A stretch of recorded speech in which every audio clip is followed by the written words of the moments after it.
ಹಾವೇರಿ ಜಿಲ್ಲೆಯ ಒಂದು ಸಣ್ಣ ಹಳ್ಳಿ ಕುಂಬಾರಪುರ. ಇಲ್ಲಿ ಮಣ್ಣಿನ ಮಡಕೆ ಮಾಡುವ ಮನೆಗಳೇ ಹೆಚ್ಚು. ಆ ಹಳ್ಳಿಯಲ್ಲಿ ಹುಟ್ಟಿದ ಸಾವಿತ್ರಿಗೆ ಚಿಕ್ಕಂದಿನಿಂದಲೂ ಮಣ್ಣಿನ ವಾಸನೆ ಅಂದರೆ ಇಷ್ಟ. ಅಜ್ಜ ಮಡಕೆ ತಿರುಗಿಸುತ್ತಿದ್ದರೆ ಗಂಟೆಗಟ್ಟಲೆ ನೋಡುತ್ತಿದ್ದಳು. ಅಜ್ಜ ನನಗೂ ಕಲಿಸಿ ಅಂತ ಕೇಳಿದಾಗ ಅಜ್ಜ ನಗುತ್ತಿದ್ದರು. ಹೆಣ್ಣು ಮಕ್ಕಳು ಮಡಕೆ ಮಾಡಬಾರದು ಕಂದ, ಅದು ಗಂಡಸರ ಕೆಲಸ. ಆದರೆ ಸಾವಿತ್ರಿ ಬಿಡಲಿಲ್ಲ. ಅಜ್ಜ ಹೋದ ಮೇಲೆ ಗುಟ್ಟಾಗಿ ಮಣ್ಣು ತೆಗೆದು ಕೈಯಲ್ಲಿ ಆಕಾರ ಕೊಡುತ್ತಿದ್ದಳು. ಹಕ್ಕಿ, ಆನೆ, ದೀಪದ ಕುಡಿ ಒಂದೊಂದು ಮಾಡಿ ಮನೆಯ ಮೂಲೆಯಲ್ಲಿ ಅಡಗಿಸಿಡುತ್ತಿದ್ದಳು. 16ನೇ ವರ್ಷಕ್ಕೆ ಮನೆಯಲ್ಲಿ ಮದುವೆ ಮಾತು ಶುರುವಾಯಿತು. ಆದರೆ ಸಾವಿತ್ರಿಯ ಕಣ್ಣು ಮಡಕೆಯ ಮೇಲಿತ್ತು. ಒಂದು ದಿನ ಊರಿಗೆ ಒಬ್ಬ ಹೆಂಗಸು ಬಂದರು. ಹೆಸರು ಶಾರದಕ್ಕ. ಬೆಂಗಳೂರಿನಲ್ಲಿ ಹ್ಯಾಂಡಿಕ್ರಾಫ್ಟ್ಸ್ ಅಂಗಡಿ ಇಟ್ಟಿದ್ದರು. ಊರಿನ ಕಲೆ ಹುಡುಕಿಕೊಂಡು ಬಂದಿದ್ದರು. ಮಡಕೆ ಮಳಿಗೆ ನೋಡಿ ಶಾರದಕ್ಕ ಹೇಳಿದರು, ಇಲ್ಲಿ ಸಾದಾ ಮಡಕೆ ಮಾಡುತ್ತೀರಿ?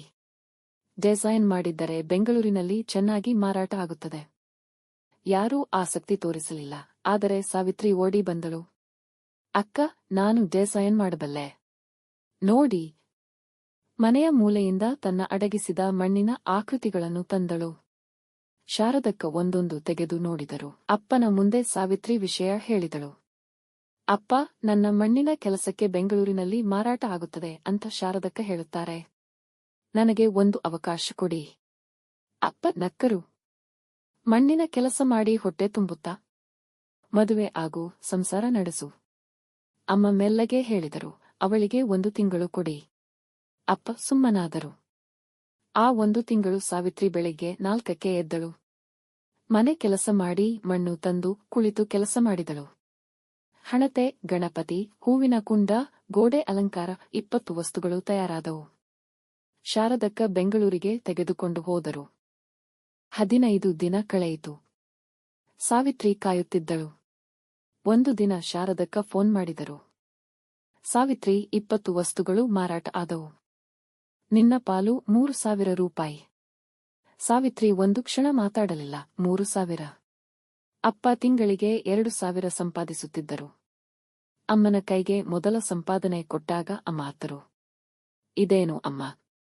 ಸಂತೋಷದ ಕಣ್ಣೀರು ಕಂದ. ಅಪ್ಪ ನೋಡಿದರು. ಮಾತಾಡಲಿಲ್ಲ. ಆದರೆ ಆ ರಾತ್ರಿ ಅಮ್ಮನಿಗೆ ಹೇಳಿದರು, ಮದುವೆ ಮಾತು ಸ್ವಲ್ಪ ತಡ ಮಾಡೋಣ. 6 ತಿಂಗಳಲ್ಲಿ ಸಾವಿತ್ರಿ ಮನೆಯ ಅಂಗಳದಲ್ಲೇ ಒಂದು ಸಣ್ಣ ವರ್ಕ್ಶಾಪ್ ಶುರು ಮಾಡಿದಳು. ಊರಿನ 4 ಹೆಣ್ಣು ಮಕ್ಕಳಿಗೆ ಮಣ್ಣಿನ ಕೆಲಸ ಕಲಿಸಿದಳು. ಎಲ್ಲರೂ ಒಟ್ಟಿಗೆ ಮಾಡಿದರು. ಇನ್ಸ್ಟಾಗ್ರಾಂನಲ್ಲಿ ಪೇಜ್ ತೆರೆದಳು. ಕುಂಬಾರಪುರ ಕ್ರಾಫ್ಟ್ಸ್. ಫೋಟೋಸ್ ತೆಗೆದು ಪೋಸ್ಟ್ ಮಾಡಿದಳು. 1 ವಾರದಲ್ಲಿ ಬೆಂಗಳೂರಿನಿಂದ, ಮುಂಬೈಯಿಂದ, ಅಮೆರಿಕದಿಂದ ಆರ್ಡರ್ಸ್ ಬಂದವು. ಅಪ್ಪ ಒಂದು ದಿನ ಬಂದು ಕೇಳಿದರು, ನನಗೂ ಏನಾದರೂ ಕೆಲಸ ಕೊಡುತ್ತೀಯಾ? ಸಾವಿತ್ರಿ ನಕ್ಕಳು. ಪ್ಯಾಕಿಂಗ್ ಮಾಡಿ ಅಪ್ಪ. ಅಪ್ಪ ಕೂತರು. ಮೊದಲ ಬಾರಿ ಮಗಳ ಕೈಕೆಳಗೆ ಕೆಲಸ ಮಾಡಿದರು. 1 ವರ್ಷದ ನಂತರ ಸರ್ಕಾರ ಗ್ರಾಮೀಣ ಉದ್ಯಮಿ ಪ್ರಶಸ್ತಿ ಘೋಷಿಸಿತು. ಜಿಲ್ಲಾಧಿಕಾರಿ ಸ್ವತಃ ಕುಂಬಾರಪುರಕ್ಕೆ ಬಂದರು. ಸಾವಿತ್ರಿಯ ವರ್ಕ್ಶಾಪ್ ನೋಡಿದರು. 12 ಮಹಿಳೆಯರು ಒಟ್ಟಿಗೆ ಕೆಲಸ ಮಾಡುತ್ತಿದ್ದರು. ನೀವು ಊರಿಗೆ ಉದ್ಯೋಗ ತಂದಿದ್ದೀರಿಯೇ ಅಂತ ಅಧಿಕಾರಿ ಹೇಳಿದರು.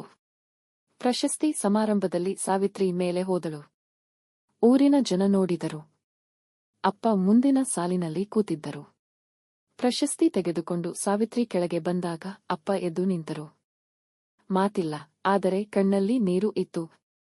ಇಂದು ಕುಂಬಾರಪುರದ ಸಾವಿತ್ರಿ ಕ್ರಾಫ್ಟ್ಸ್ ವರ್ಷಕ್ಕೆ 30 ಲಕ್ಷ ರೂಪಾಯಿ ವ್ಯಾಪಾರ ಮಾಡುತ್ತದೆ. 25 ಮಹಿಳೆಯರಿಗೆ ಉದ್ಯೋಗ ನೀಡಿದೆ. ಅದು ಶುರುವಾಗಿದ್ದು ಒಂದು ಹಳ್ಳಿ ಹುಡುಗಿಯ ಮಣ್ಣಿನ ಕೈಗಳಿಂದ. ಯಾರೋ ಹೆಣ್ಣು ಮಕ್ಕಳಿಗೆ ಇದು ಆಗುವುದಿಲ್ಲ ಎಂದರು. ಸಾವಿತ್ರಿ ಮಾಡಿ ತೋರಿಸಿದಳು. ನಿಮ್ಮ ಕೈಯಲ್ಲೂ ಒಂದು ಕಲೆ ಇದೆ. ಅದನ್ನು ಗುರುತಿಸಿ, ಜಗತ್ತಿಗೆ ತೋರಿಸಿ. ಕಥಾ ಸಂಜೆಗೆ ಧನ್ಯವಾದಗಳು. ನಾಳೆ ಮತ್ತೊಂದು ಕತೆ ಕಾಯುತ್ತಿದೆ.